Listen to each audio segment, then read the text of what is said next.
Hey everybody, Dr. Jared Skowron from Spectrum Awakening. Hope you guys are having a good start to our August. Summer is mid-swing, and hope everybody is enjoying themselves, whether you're staying at home or traveling. Whatever you're doing, hope everybody's having a good time and doing well. Today, we are going to be talking about different ways to reduce anger in our kids. Now, a lot of our kids have a lot of issues with anger, with behavioral control and modifications.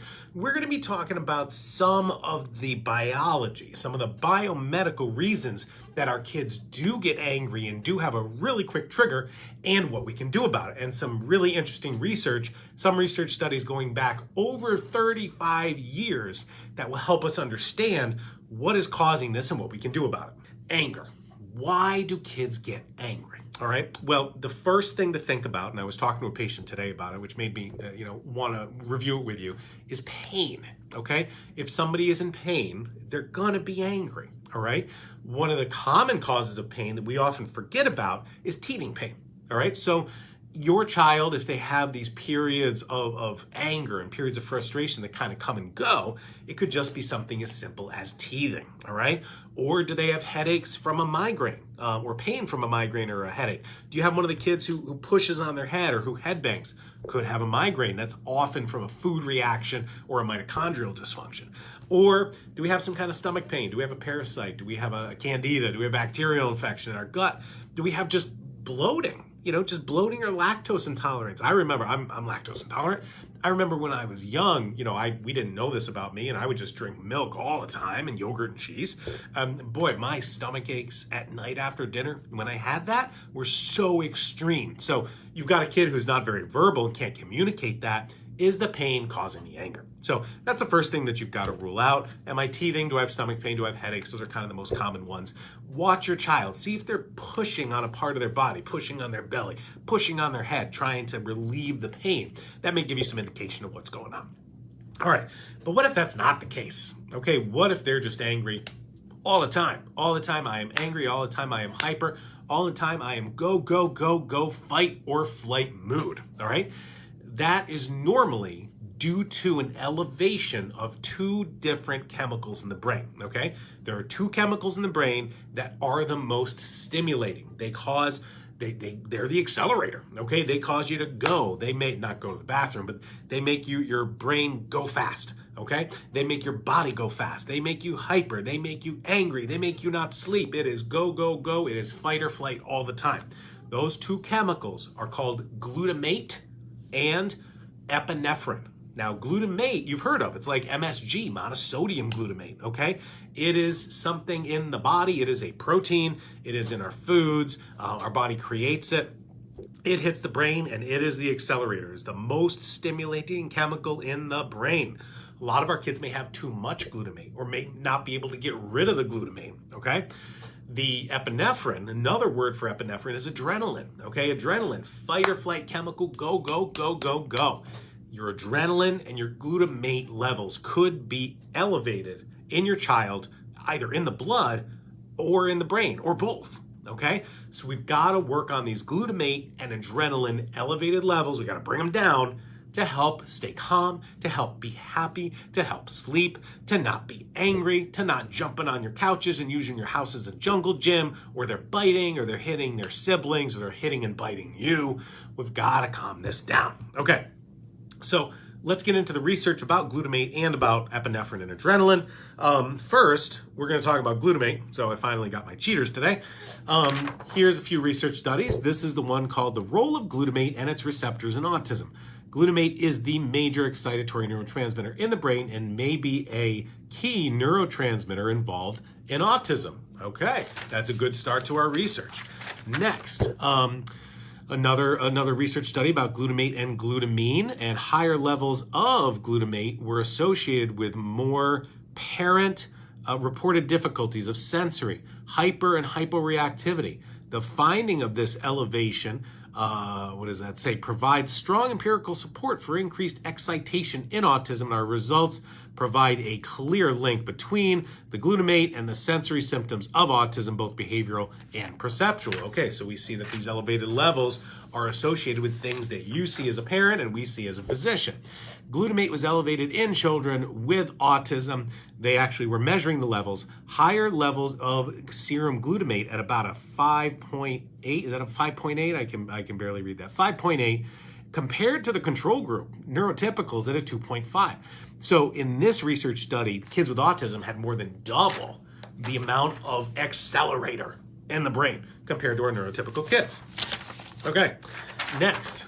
Blood glutamate levels in autism. This was actually a meta-analysis, so they're looking at multiple studies. They looked at 12 studies involving 880 kids and another 446 incidental cases, all showed higher blood glutamate levels in autism. Okay, so what are we going to do about it?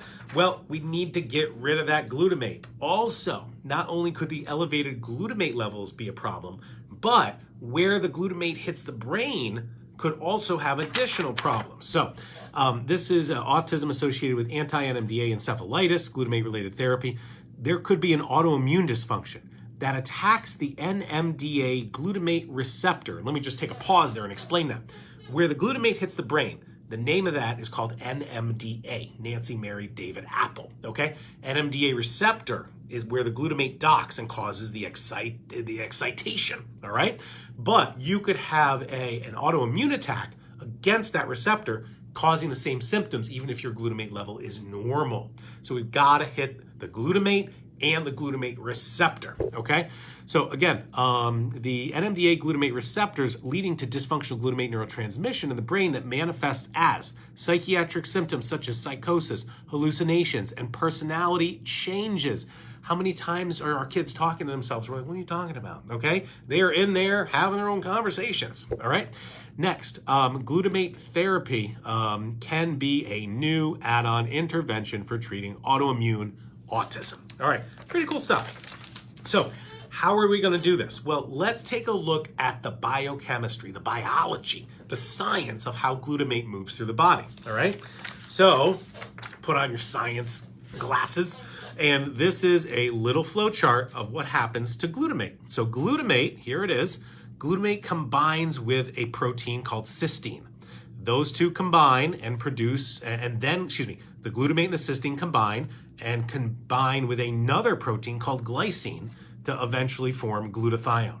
So glutamate, cysteine, glycine all produce glutathione, all right? So what we're doing in our supplements, in our line, to reduce glutamate, okay? You've got all this extra glutamate in the body, in the blood, in the brain. What we're doing is if we give cysteine and we give glycine, those two together are going to eat up all the glutamate and make glutathione, all right? So let me say that again. If I was making peanut butter jelly sandwich, okay, in my house, what would I need? I'd need peanut butter, I need jelly, and I need bread. What if I had all this peanut butter in my house, but not much jelly and not much bread? All I got to do is go to the store, buy jelly and buy bread, and then I got all these peanut butter jelly sandwiches, and my peanut butter in my house starts to, that inventory of peanut butter starts to decrease. So what we're going to do is we're going to consume all this glutamate by giving cysteine and giving glycine. It's going to eat up all the glutamate. That will reduce the hyperactivity. But the cool thing is not only do we reduce the hyperactivity by reducing the glutamate, we also convert it into glutathione. And what is glutathione if you don't know yet?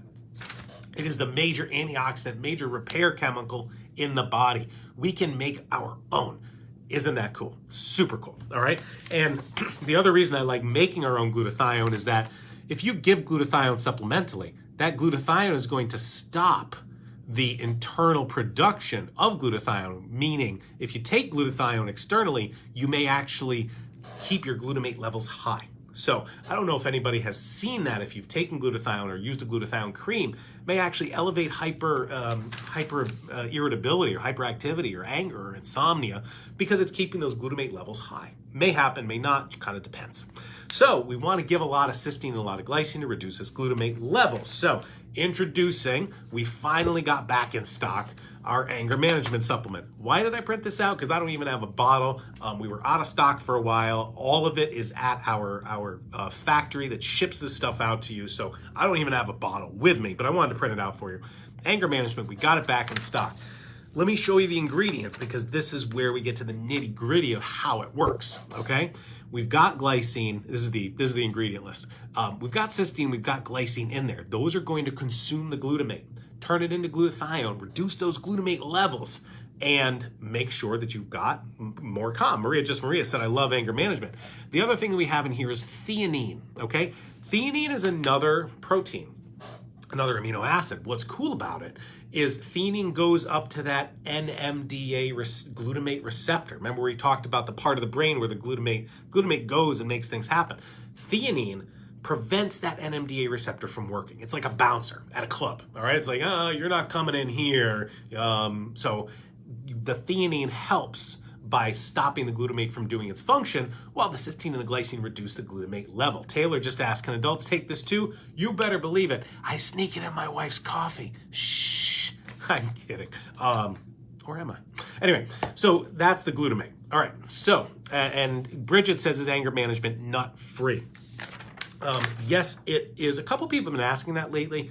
I don't believe there's nuts in any of our supplements. What we're gonna do is we make sure on our bottles that we note, gluten-free, dairy-free, soy-free. You see this on our label. All of our supplements are gluten, dairy-free. We will never have a supplement with gluten or dairy in it, period. Most are soy-free, not all, some have soy lecithin. But we should put on nut-free there anyway, because it's just such a common allergen. But yeah, I don't think any of our supplements have nuts. But good question, you wanna watch out for that. All right, next, we talked about the adrenaline, okay? Epinephrine, adrenaline, two words for the same thing. Epinephrine and adrenaline are fight or flight chemicals, period. These are elevated in most kids with autism. How do we know? Because research started 35 years ago. Let's rewind the clock to when the music was best, 1986. All right, so I'm thinking Journey, I'm thinking good 80s songs. 1986, here comes a research study, potential biochemical markers for infantile autism showing that epinephrine levels, that's the adrenaline levels, are elevated in autistic subjects. Okay, so we're starting to see things way back in the day. Here's another study, a year after, 1987. In the autistic groups, epinephrine was significantly elevated in plasma, okay? And one more study, we'll just fast forward a little bit. Here's 1993, investigation of whole blood and urine monoamines and autism. Monoamines is a fancy name for certain chemicals like epinephrine. The epinephrine level was correlated with clinical findings, okay? And again, it doesn't get into it in the abstract here, but what are those clinical findings? It's behavior, it's sleep, it's hyperactivity, it's anger. We've gotta reduce the adrenaline levels. We gotta reduce the fight or flight. How do we do that? Well, our body's always producing adrenaline. It's always producing epinephrine. Any of you who have kids who have a B vitamin sensitivity, let me explain why. B vitamins produce brain chemicals. B is for brain, all right? One of those chemicals that B vitamins produce is adrenaline. If you don't have the ability to remove the adrenaline, to remove the epinephrine, anytime you give those B vitamins, your kid's like, pow, pow, pow, pow, pow, pow, pow, like a pinball, going everywhere. You're not sleeping, you're angry, and you're thinking to yourself, because this is what my patients say, oh my God, my kids need the B vitamins, but man, they're so hyper on them, what do I do? All right, you want to remove the adrenaline. That's how we do it. So go back to our anger management supplement. We've developed this as a 2-in-1. We've got the cofactors, we got the vitamins, we got the ingredients that will help metabolize and remove adrenaline, all right? So those are a little bit, we're not putting in big doses here, a little bit of B2, a little bit of B6, a little bit of magnesium, and a little bit of lithium orotate, okay? I know kids can kind of, get hyper on the B vitamins, but we put in very minuscule doses here, but enough to reduce the adrenaline, which is super awesome. The other thing we added in here is choline. And I'm becoming a bigger fan of choline, because what choline does, choline helps produce a chemical in the body called acetylcholine. All right, acetylcholine is one of the #1 relaxing chemicals for the nervous system. So you want to make sure we're producing acetylcholine, calming and relaxing, while we're reducing glutamate, converting it into glutathione, super cool, and reducing adrenaline/epinephrine. All right, so I love this anger management formula for 3 reasons. Number 1, reduce the glutamate. Number 2, reduce the adrenaline. And number 3, increase the acetylcholine for calming and relaxing. All right, a lot of it's been extremely popular. That's why we're sold out and back ordered for a while. So wanted you guys to know it's a great thing to try. It is a powder. There's a little bit of a smoky flavor that comes from the cysteine. The cysteine is a sulfur molecule. You can't get away from that flavor, but you can try and hide that smoky flavor as much as you can. Taking that for most of our kids will help them calm down. All right. Now, let's say you try anger management and it doesn't work. All right. Don't forget, we've got a 30-day money-back guarantee. You try something, they don't like the taste, you don't see the effect, send it back for a refund. All right. There's too many things for you to try. I don't want you to have a whole closet full of vitamins that don't work or your kid won't take. All right. We've got a 30-day return policy so you can send it back and try something different. All right. But this stuff works quickly, which is pretty awesome.